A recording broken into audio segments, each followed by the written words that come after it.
గుమ్మానికి ఎదురుగా చెప్పులుంటే దరిద్ర దేవత ఇంట్లోకి ప్రవేశిస్తుంది.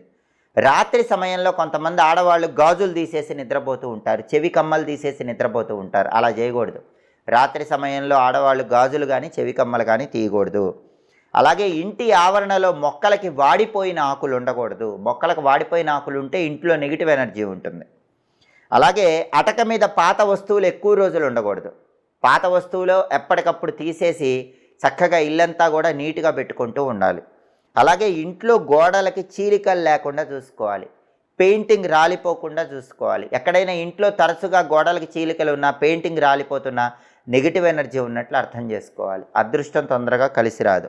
అలాగే మాడిపోయినటువంటి బల్బులు ఇంట్లో లేకుండా చూసుకోవాలి. ఎప్పుడైనా బల్బు మాడిపోతే వెంటనే ఆ బల్బు తీసేసి కొత్త బల్బు పెట్టుకోవాలి. ఆగిపోయిన గడియారాలు ఇంట్లో ఉండకూడదు. ఇంట్లో పంపులో నీటి చుక్కలు ఊరికే కిందకి లీక్ అవుతూ ఉండకూడదు.